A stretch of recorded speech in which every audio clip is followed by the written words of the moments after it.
கர்த்தர் நமக்கு நன்மை செய்கிற தேவனாய் இருக்கிறார். ஒவ்வொரு நாளையும் தேவன் நமக்கு மிக அற்புதமாக கொடுத்திருக்கிறார். நேற்றைக்கு பார்த்தவர்களை நாம் இன்றைக்கு பார்க்க முடியவில்லை. ஆனால் தேவன் நமக்கு ஒவ்வொரு புதிய நாளை காணும்படி அவர் நமக்கு கிருபை வைத்திருக்கிறாரே, இரக்கம் வைத்திருக்கிறாரே. ஆகவே நாம் அவருக்கு நன்றி உள்ளவர்களாக இருக்க கடமைப்பட்டிருக்கிறோம். சங்கீதம் 91 அதனுடைய 3வது வசனம் இப்படி சொல்லுகிறது: அவர் உன்னை வேடனுடைய கண்ணிக்கும் பாழாக்கும் கொள்ளை நோய்க்கும் தப்புவிப்பார். ஆம், எனக்கு அருமையான தேவனுடைய பிள்ளைகளே, இன்றைக்கு கர்த்தர் உங்களுக்கு கொடுக்கிற வார்த்தை இதுதான். அவர் உன்னை வேடனுடைய கண்ணிக்கு தப்புவிப்பார்.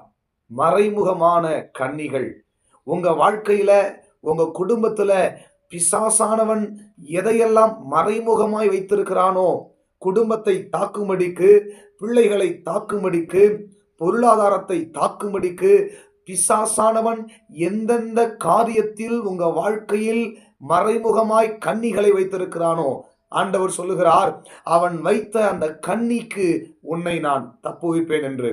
ஹல்லேலூயா! பயப்படாமல் இருங்கள்.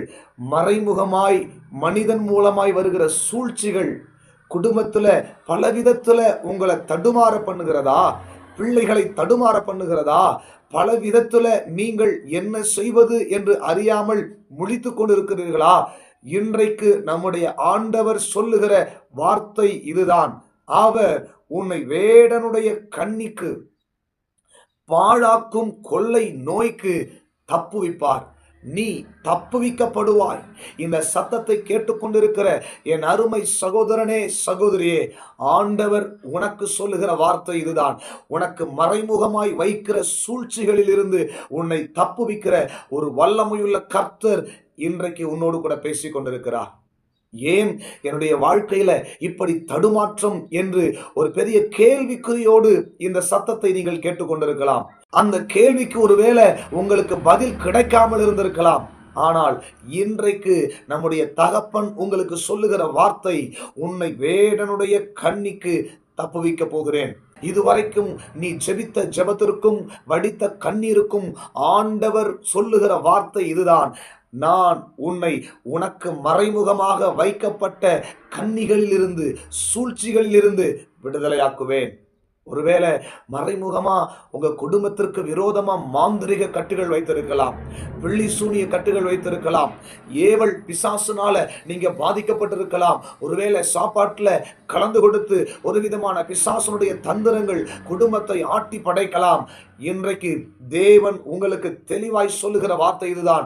நீ வேடனுடைய கண்ணிக்கு தப்புவிக்கப்பட போகிறாய். ஆமீன் சொல்லுவீங்களா? நீங்கள் தப்புவிக்கப்பட போகிறீர்கள். உங்கள் குடும்பம் தப்புவிக்கப்பட போகிறது. கவலைப்படாதீங்க. எதை குறித்தும் கவலைப்படாதீங்க. இதுவரைக்கும் உங்களுடைய வாழ்க்கை, உங்கள் வழி தடுமாற்றமான ஒரு வழியாக இருந்திருக்கலாம். ஆனால் இந்த நாட்களுக்கு பிறகு ஆண்டவர் சொல்லுகிறார், உனக்கு மறைமுகமாய் போடப்படுகிற எல்லா காரியத்திலும் இருந்து உன்னை விடுதலையாக்க போகிறேன். நீ விடுவிக்கப்பட போகிறாய்.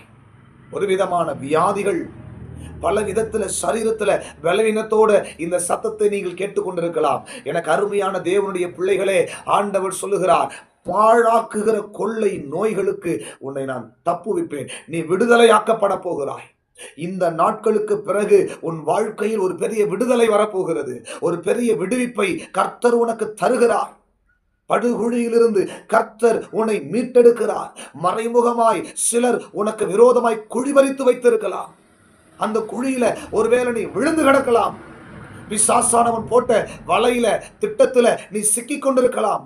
பாவத்தின் பிடியில் இருக்கலாம். நீ எப்பேற்பட்ட பிடியிலே நீ அகப்பட்டிருந்தாலும் கர்த்தர் சொல்லுகிறார், நான் உன்னை வேடனுடைய கண்ணிக்கு, மறைமுகமான பாவத்திற்கு விடுதலையாக்க போகிறேன். நீ தப்புவிக்கப்பட போகிறாய். விசுவாசிக்கிறீங்களா? விசுவாசிக்கிறவர்கள் ஒரு ஆமென் சொல்லுங்க. கர்த்தர் உன்னை விடுவிக்க போகிறார்.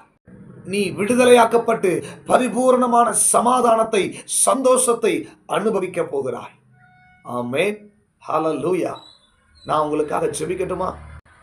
அன்பின் பரலோக பிதாவே, இயேசு கிறிஸ்துவின் நாமத்தில் பரிசுத்த ஆவியானவர் உதவியோடு உம்முடைய சமூகத்தில் நாங்கள் ஒருமனப்படுகிறோம்.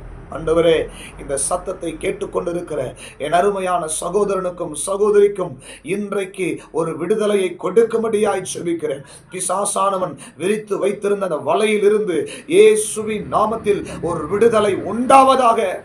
இனி ஒரு தடுமாற்றம் குடும்பத்தில் வரக்கூடாது. இனி ஒரு தடை குடும்பத்தில் வரக்கூடாது. இயேசு கிறிஸ்துவின் நாமத்தினால எல்லா விதமான மறைமுகமான கண்ணிகளில் இருந்து ஒரு விடுதலை உண்டாகட்டும்.